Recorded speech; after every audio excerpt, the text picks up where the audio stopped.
Scotland. Good morning, social media land. I hope you are well. It is Wednesday, the 2nd of July, 2025.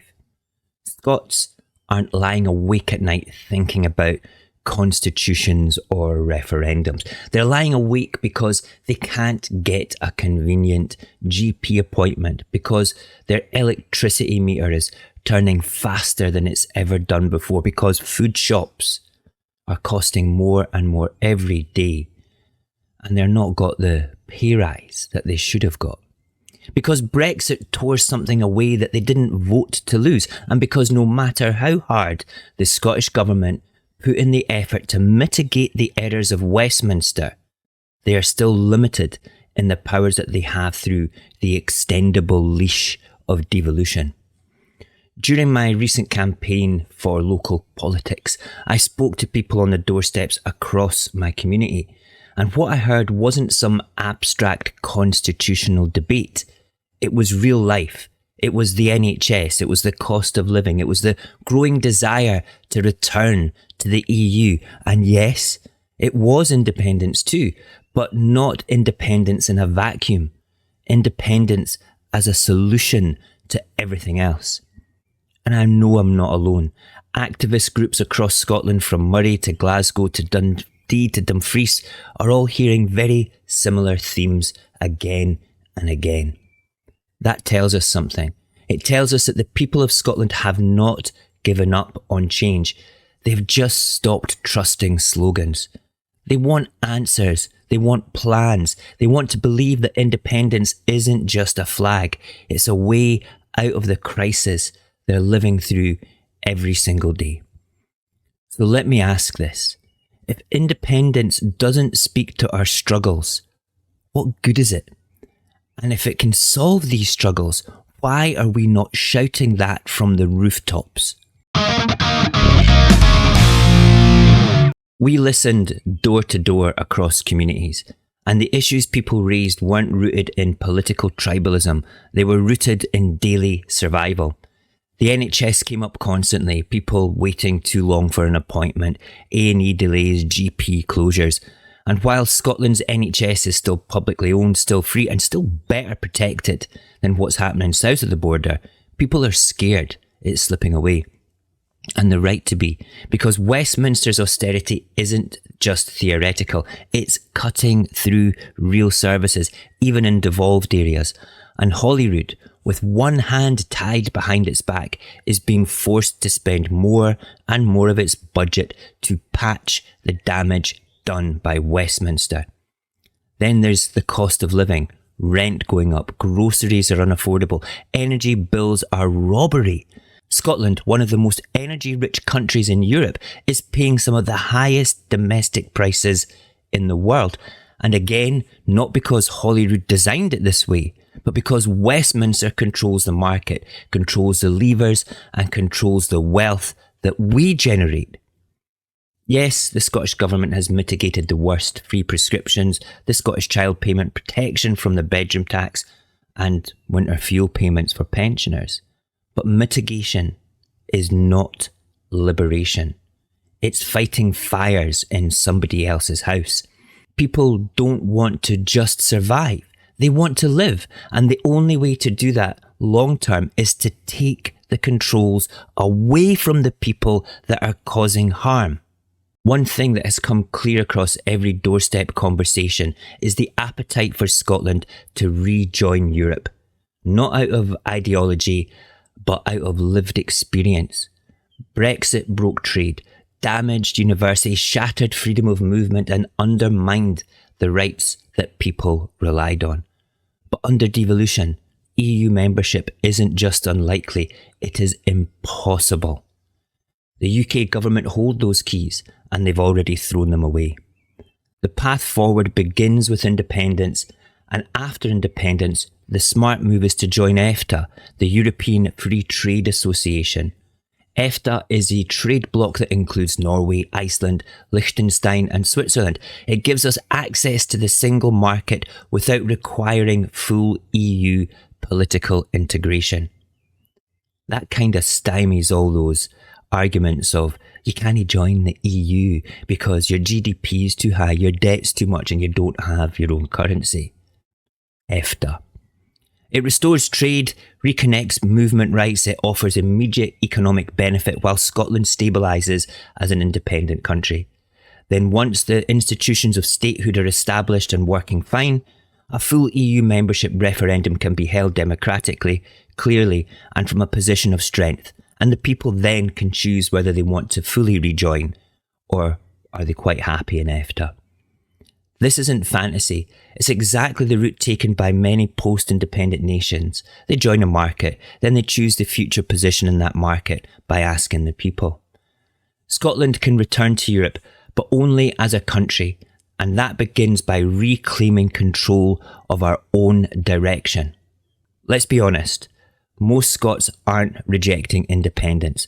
They're rejecting uncertainty. They're rejecting the endless arguments without outcomes. What's missing isn't belief, it is strategy. That's where we, the movement, must evolve and understand that independence isn't a declaration, it's a process, and that process needs structure. That's why I think we should work within what I call the 3 pillars of independence.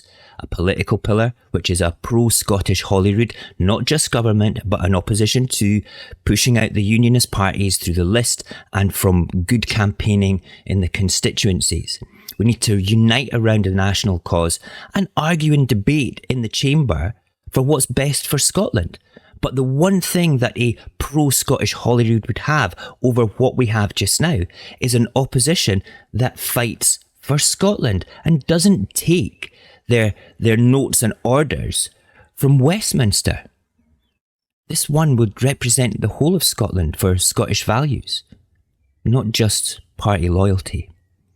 We also need the international pillar, a movement that builds global legitimacy through diplomatic engagement, UN petitions, international legal standing. We have Liberation Scotland in the UN right now, and we have Mike Fenwick's Declaration of a Sovereign Scot representing individual Scots who sign that declaration. And the very same piece of paper being signed, that's sent on to the Secretary General of the United Nations. These are things that we should be proud of, things that we should get behind. And then, of course, the 3rd pillar. That's you guys, that's us, the grassroots, an active, informed population that campaigns, educates, challenges misinformation, and never stops pushing hard from below towards the international ones and also to the political ones. These 3 pillars need not get along at their base values. In fact, I would probably say that's impossible for some people, but they need to pull in the same direction and towards our liberation. Otherwise, what's the point in any of the work that we're all doing right now? We do need to get over ourselves and understand that liberty will only come if the majority of Scots want it. And it is our job to make that attractive by having the right conversations with the right people. In 2026, we can lock the political pillar in place. We can keep it secure for an entire electoral cycle. It's the moment we build a parliament that reflects the nation, not just the largest party. That means embracing the strategy. SNP and the constituencies and other pro-Scottish, pro-independence parties on the list to create a Holyrood that is pro-Scottish and cannot be ignored by anyone. This isn't about one brand, it's about building a movement that's capable of carrying a country, and that is so vital, and more importantly, it is what Westminster fear the most.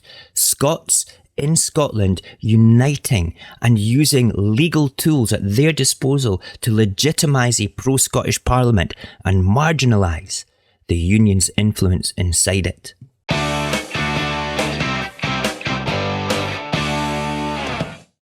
The time for slogans is over.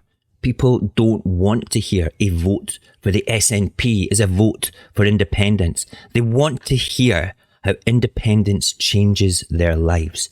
So say it plainly. Independence is how we protect our NHS from privatisation. Independence is how we take back control of energy and lower our bills. Independence is how we get back into Europe. Independence is how we build a fairer, greener, more secure Scotland, one designed by us, not imposed on us. Independence is achieved by all of us working together in common cause. This isn't messaging, it's the truth, and it needs to be at the heart of every single campaign going forward. You know something? The SNP govern better in chains than any other party of the Union has ever done for Scotland. That is something that we should all be proud of, whether you have voted for them or not, whether you trust them or not. We have to recognise this and the fact that they are the party of government, and this is something that we do not want to lose. Take a moment to consider what would happen if the parties of the Union took control of Holyrood in 2026.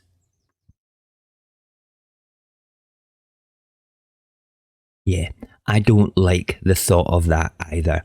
So let's secure the political pillar in 2026.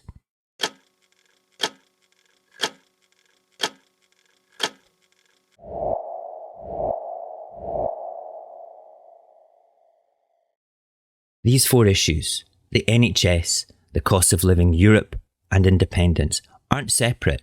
They are interwoven and they all lead back to the same truth.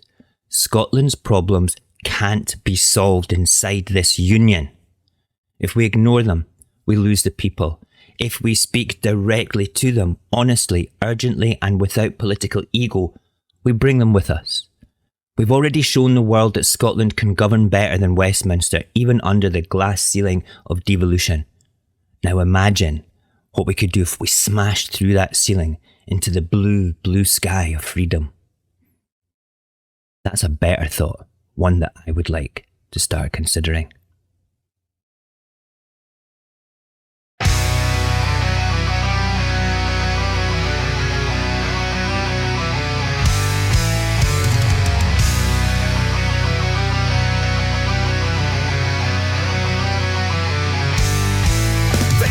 Dreams wrapped up in chains, told us freedom brings only pain, but all we've known is broken trust. Westminster's rule was never just. We were fooled before, we believed their lies. They took our trust, left hope to die.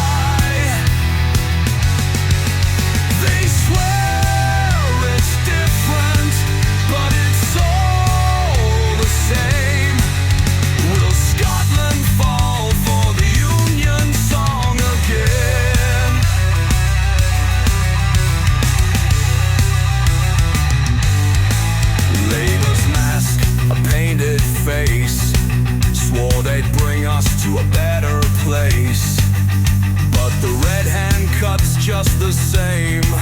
Another master